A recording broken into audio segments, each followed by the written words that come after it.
Chapter number 1 Punjab text book board का syllabus है ये, और चैप्टर नंबर 1 स्टार्ट करते हैं। तो बायोलॉजी जो है, biology is the study of living things. ठीक है, बायोलॉजी लिविंग थिंग्स की स्टडी है, जानदारों की स्टडी है। बायोलॉजी जानदारों का मुताला जो है वो बायोलॉजी में किया जाता है, और बायोलॉजी जो है वो साइंस की एक ब्रांच है। और स्टडी ऑफ लिविंग का मतलब ये है कि जितने भी जानदारों से मुतल्लिक जो एस्पेक्ट्स हैं, पहलू हैं, उनकी कैरेक्टरिस्टिक्स हैं, वो सब हम किस में पढ़ेंगे? वो सब हम पढ़ेंगे बायोलॉजी के अंदर।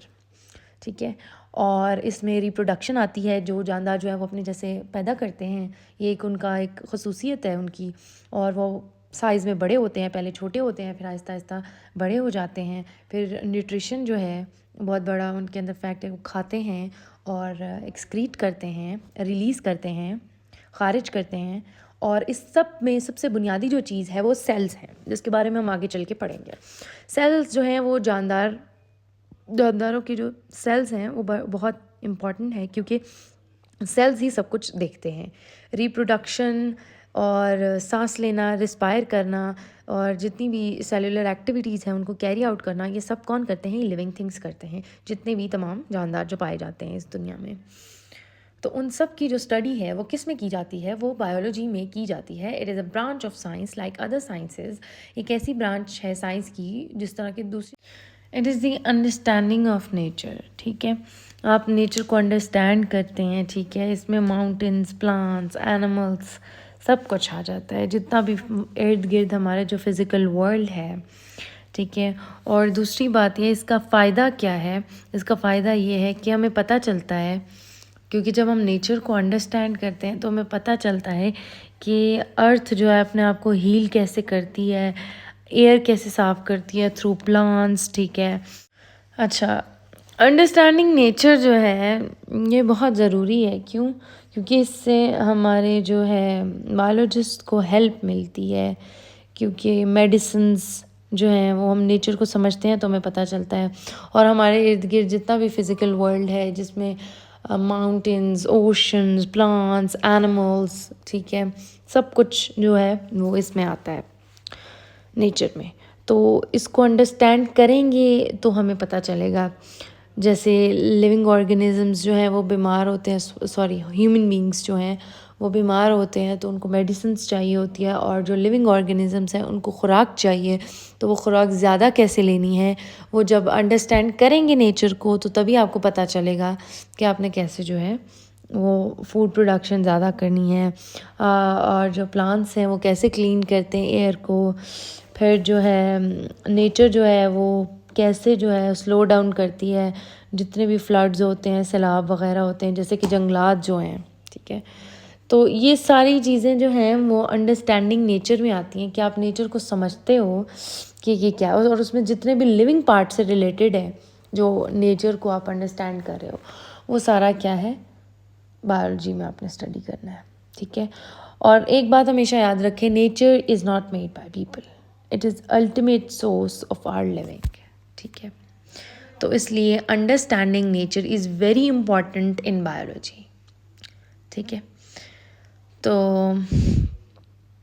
Biologist deal with the living part of nature and with the non living. यही बात आ गई कि जो लिविंग पार्ट है नेचर का वो बायोलॉजिस्ट डील करते हैं, and with the non living things, वो जाहिर सी बात है नॉन लिविंग थिंग्स से रिलेटेड होगा, जिसमें माउंटेन्स आती हैं, पानी आता है। देखिए पानी जो है एक नॉन लिविंग है चीज़ है, लेकिन चूँकि आप लिविंग हैं, आपको जो है पानी बहुत ज़रूरी है, आप उसके बगैर ज़िंदा नहीं रह सकते। तो आपका और नॉन लिविंग चीज़ का एक कनेक्शन हो गया। ठीक है, तो ये जो है बायोलॉजिस्ट डील करते हैं, which affect the living things in any way.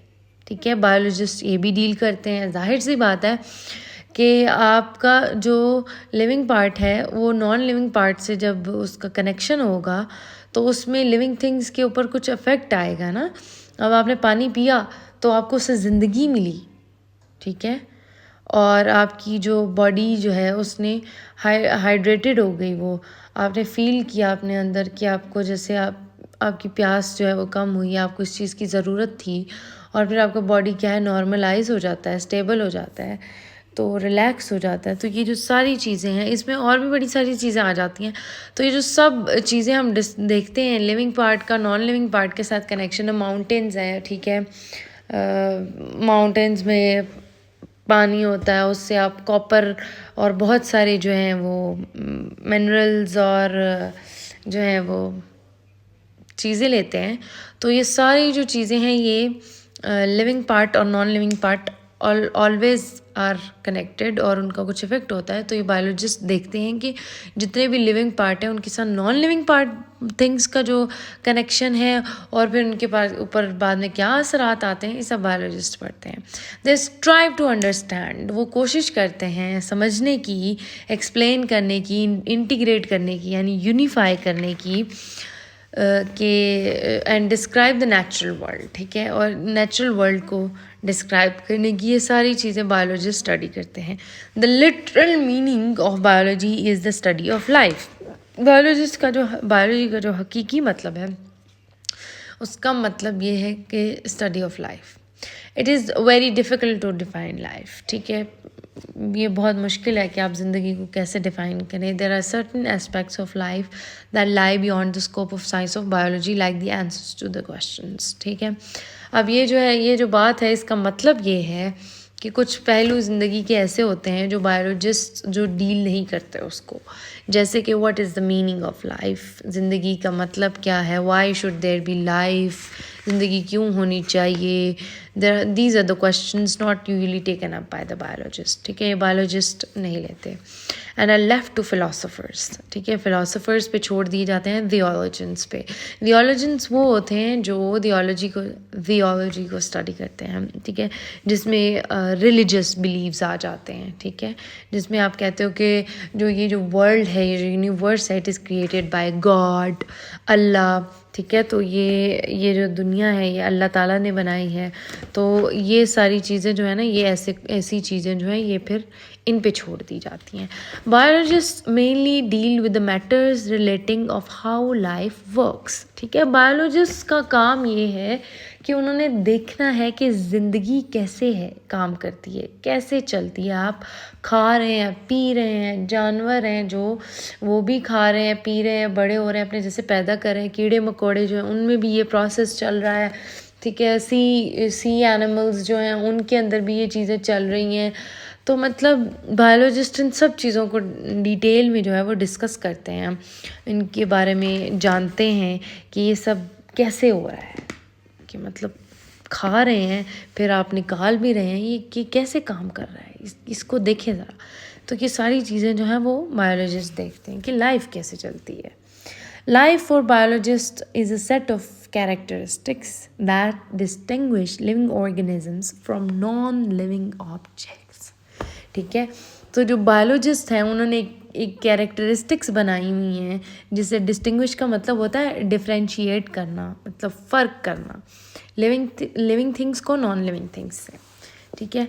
तो ये बायोलॉजिस्ट ने एक रखी हुई है जिसमें डेड ऑर्गेनिज्म, जाहिर सी बात है जब एक ऑर्गेनिज्म डेड हो जाता है तो वो भी नॉन लिविंग में आ जाता है, ठीक है। तो बायोलॉजिस्ट जो हैं उन्होंने कैरेक्टरिस्टिक्स रखा हुआ है अपना एक सेट उसका, कि खसूसियात जानदारों की जो कि बेजान चीज़ों से बहुत मुख्तलिफ हैं, ठीक है। जैसे कि living organisms are highly organized. Highly organized का क्या मतलब है? देखो, आपके बॉडी में हार्ट होता है, बीट करता है, ब्रेन है, ऑर्गन्स हैं, ठीक है, आप सांस लेते हो, आप चलते हो, और एक बहुत ही बैलेंस्ड ये सारी चीज़ें हो रही होती हैं। इसकी हार्ट बीटिंग की जो टाइमिंग है 120 पर मिनट्स इन ह्यूमन बींग्स, ठीक है। एनिमल्स में डिफरेंट होती है, बर्ड्स में डिफरेंट होती है, लेकिन सब में एक जैसी चल रही है ये चीज़, ठीक है। आपका ब्लड सर्कुलेट कर रहा है, आप जो खाते हो वो डाइजेशन हो रही है, आप एक्सक्रीट कर रहे हो, तो मतलब ये हाईली ऑर्गेनाइज्ड है, तो हो रहा है ना, ठीक है। एक तो ये चीज़ है। कॉम्प्लेक्स एंटिटीज़ का मतलब होता है इंडिविजुअल एक चीज़, एग्जिस्टेंस, ठीक है। किसी चीज़ की जो है एग्जिस्टेंस को हम कहते हैं कि ये जो है ना एंटिटी है, डिस्टिंक्ट चीज़ होती है वो, वजूद किसी भी चीज़ का। तो कॉम्प्लेक्स एंटिटीज़ हैं, तो जाहिर सी बात है। अब देखो, इंसान जो हैं, इंसान एक अलग एंटिटी है, ह्यूमन एनिमल्स एक अलग एंटिटीज़ हैं, ठीक है। कीड़े मकोड़ों के अंदर अपनी एक एंटिटीज़ जो हैं वो मतलब वो हैं। तो मतलब हर एक की अपनी अपनी एक एग्जिस्टेंस है जो कि दूसरे से मुख्तलिफ है। जैसे इंसानों में भी कोई लड़का है, कोई लड़की है, कोई छोटा है, कोई बड़ा है, मतलब हर किसी की अपनी अपनी एक एग्जिस्टेंस है और जो दूसरे से बहुत डिफरेंट है। अगर मैं एक इंसान हूँ, आप एक इंसान हो, तो हम दोनों अलग अलग हैं। बेशक हम लोगों के अंदर प्रोसेस हर चीज़ वही चल रही है, लेकिन मैं एक अपना वजूद रखती हूँ, एक सामने वाला एक अपना वजूद रखता है, हर कोई अपना अपना वजूद रखता है। कीड़ा एक अपना वजूद रखता है, एक एनिमल एक अपना वजूद रखता है, और एनिमल्स में भी हर एनिमल एक अपना अपना वजूद रखता है, ठीक है। तो इसको कहते हैं complex entities are composed of one or more sales, ठीक है। ये बड़ी इंपॉर्टेंट चीज़ है। हमारे जितने भी जो जानदार हैं ना, वो सेल्स से मिल के बने हैं, ठीक है। Cells are building blocks of our life, ठीक है।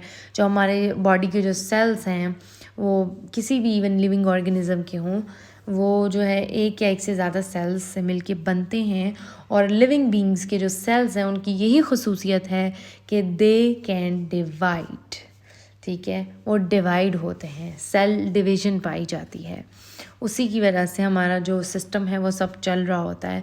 और सेल जो है एक छोटा जो हमारे जिस्म का जैसे कह लें पार्टिकल है, और वो छोटे छोटे सेल्स मिल के जो है फिर और ऑर्गेनिजम्स बनाते ऑर्गन्स बनाते हैं, टिश्यूज़ बनाते हैं, ठीक है।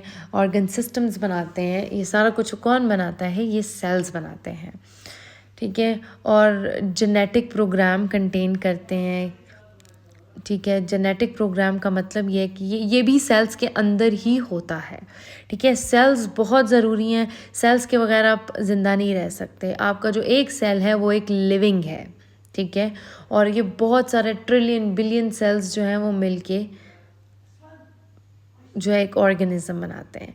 और जेनेटिक प्रोग्राम इनके अंदर इस तरह से होता है कि जैसे आप हैं, आपके अंदर आपके माँ बाप का जेनेटिक प्रोग्राम पाया जाता है जो कि कंट्रोल करता है कि आपके जिस्म के हर एक ऑर्गन के पास एक अलग जेनेटिक प्रोग्राम है, उसकी कैरेक्टरिस्टिक्स हैं, वो अलग से डील करेगा। जैसे आपके हार्ट के पास एक अलग डीएनए है, ठीक है, उसके सेल्स के पास, आपके स्टोमक के पास एक अलग सेल्स हैं, उसके अंदर उसके अपने डीएनए हैं, ठीक है, जीन्स हैं उसके अंदर, और उस डीएनए के अंदर जीन्स है, और वो जीन्स जो हैं वो फिर कंट्रोल करते हैं सारी एक्टिविटीज़ को, ठीक है। ये आगे जाके आप पढ़ेंगे। Can acquire and use energy, okay. तो एक्वायर एनर्जी का क्या मतलब है? एक्वायर एनर्जी का मतलब ये है कि आप एनर्जी लेते हैं। और लिविंग ऑर्गेनिजम्स जो हैं वो कैसे और एनर्जी लेते हैं? फोटोसिंथेसिस के ज़रिए। Simple photosynthesis, chemosynthesis. फोटोसिंथेसिस जो है वो बहुत एक प्रोसेस सब बच्चों ने पढ़ा हुआ है, ठीक है। लाइट के थ्रू जो है वो कार्बन डाइऑक्साइड ऑक्सीजन की प्रेजेंस में जो है वो फोटोसिंथेसिस होती है। ऑटोट्रॉफ्स, ये प्लांट्स हैं, ये फोटोसिंथेसिस करते हैं, ठीक है। और जो ह्यूमन बींग्स हैं वो कैसे एक्वायर करते हैं एनर्जी? वो कंजप्शन और डाइजेशन के थ्रू, हेटरोट्रॉफ्स जो होते हैं उनके ज़रिए, ठीक है। और वो खाना खाते हैं, ठीक है, उनके सेलुलर एक्टिविटीज़ होती हैं, तो वो जो है उस एनर्जी को एक्वायर करते हैं और यूज़ करते हैं आगे मज़ीद एक्टिविटीज़ करने के लिए। Can carry out and control numerous chemical reactions, ठीक है। बहुत सारे केमिकल रिएक्शंस को कंट्रोल किया जाता है। अब जो हमारा बॉडी है उसे केमिकली भी हमें देखना होता है। तो केमिकली का मतलब ये है कि आपके जिस्म में जो आप खाते हो वो टूटता है जाके, मतलब स्टमक में डाइजेशन होती है, मेटाबॉलिज्म कैटाबॉलिज्म होता है, फिर ब्लड में शामिल होता है, एटीपी मॉलिक्यूल्स बनते हैं, आपको एनर्जी मिलती है, ठीक है। तो ये जो सारा प्रोसेस है ये केमिकली हो रहा है आपके बॉडी के अंदर। ये भी लिविंग ऑर्गेनिजम्स के अंदर होता है, नॉन लिविंग ऑर्गेनिजम्स ये नहीं कर सकते। कैन ग्रो इन साइज, आप जब पैदा होते हैं तो आप छोटे होते हैं, फिर आहिस्ता आहिस्ता आप बड़े होते जाते हैं, थ्रू आप खाते पीते हैं, फिर आप बड़े होते हैं, ठीक है। तो ये सारा प्रोसेस किस में होता है? लिविंग ऑर्गेनिजम्स में, नॉन लिविंग में नहीं होता। Maintain a fairly constant internal environment, अच्छा इसका क्या मतलब है? Maintain a fairly constant internal environment. आपका जो बॉडी का इंटरनल टेम्परेचर है ना वो मेंटेन रहता है, बाहर चाहे माइनस में टेम्परेचर है लेकिन आपके अंदर वाला टेम्परेचर वही रहता है। तो ये सारी चीज़ें जो हैं ये लिविंग ऑर्गेनिजम्स के अंदर पाई जाती हैं कि उनका इंटरनल टेम्परेचर जो है वो उसका मुतासर नहीं होता। ठीक है, आपका जो पीएच है, जो आपके बॉडी के अंदर एसिडिक या बेसिक नेचर पाई जाती है वो भी आपके बॉडी के अंदर मेंटेन होती है। तो ये इंटरनल एनवायरनमेंट जो फेयरली मेंटेन जो होता है ये लिविंग ऑर्गेनिजम्स कर सकते हैं, ये नॉन लिविंग नहीं कर सकते। प्रोड्यूस अब देखें आपका इंटरनल एनवायरनमेंट मुतासिर होगा तो आप बीमार हो जाएंगे। तो इसलिए ये जो चीज़ पाई जाती है किस में पाई जाती है, लिविंग ऑर्गेनिजम्स में पाई जाती है। Produce offspring similar to themselves, ठीक है, ये हम पीछे भी पढ़ चुके हैं। Respond to changes in their environment. अब इसका क्या मतलब है, अब आप देखें आप गर्म चीज़ को हाथ लगाते हैं तो आप पीछे कर लेते हैं अपना हाथ, तो आप रिस्पॉन्ड कर रहे हैं ना। इसी तरह एनिमल्स भी हैं, ठीक है, वो भी देखते हैं पब्लिक सड़क पे तो अब नहीं आ सकता ना, शेर वो अपने जंगल में रहता है, ठीक है, वो रिस्पॉन्ड करता है। जब वो इधर आएगा तो वो एक अलग बिहेव करेगा, ठीक है। तो ये सारी चीज़ें जो हैं लिविंग ऑर्गेनिजम्स की डिस्टिंक्शन है जो कि नॉन लिविंग से बहुत मुख्तलिफ है। Any object processing all these characteristics simultaneous can be declared. अच्छा जी, कोई भी ऑब्जेक्ट जो प्रोसेस करेगी ये कैरेक्टरिस्टिक्स को फ़ौरन ही उसको जो है वो लिविंग ऑर्गेनिजम्स कंसिडर कर दिया जाएगा। मतलब बायोलॉजिकल जो स्टडीज़ है उसके पर्सपेक्टिव से। The science of biology is a very wide based study. जो बायोलॉजी की जो साइंस है वो बहुत बड़ी है, ठीक है। It includes every aspect of living thing, और ये हर तकरीबन पहलू को डिस्कस करती है लिविंग थिंग के। Therefore, volumes and volumes of information are available under this major head, ठीक है। इसी वजह से जो है बायोलॉजी के ऊपर बहुत सारी इंफॉर्मेशन अवेलेबल है। It is but natural to divide the science into quite number of branches for our convenience of comprehending and studying biology। जाहिर सी बात है जितनी तरक्की होती जा रही है, जैसे जैसे आगे वक्त बढ़ता जा रहा है, तो ऑब्वियसली साइंस ने जो है ब्रांचेस रखी थी और डिविजन्स रखी थी, फिर उनको ब्रांचेस में कन्वर्ट किया गया, फिर आगे ब्रांचेस की भी मज़ीद जो हैं वो ब्रांचेस निकली हैं। तो ये जो है ये नेचुरल है। बायोलॉजी की भी मज़ीद बहुत सारी जो हैं वो आगे से ब्रांचेस हैं। You are surely familiar at this stage with ecology, embryology, physiology, morphology, external morphology, anatomy, paleontology, histology, evolution, genetics, zoogeography, etc. These are the branches of biology which deal with the environmental relations, development, function, structure, form, and internal gross structure, fossils, tissues, ancestral history, heredity, and distribution of animals in nature respectively, ठीक है। ये सारी जो branches हैं इनके बारे में हम जो है पढ़ेंगे आगे। In addition to these branches there are number of other branches of biology, और इनकी एडिशन में और भी ब्रांचेस हैं। Molecular biology, microbiology, marine biology, environmental biology, fresh water biology, parasitology, human biology, social biology and biotechnology.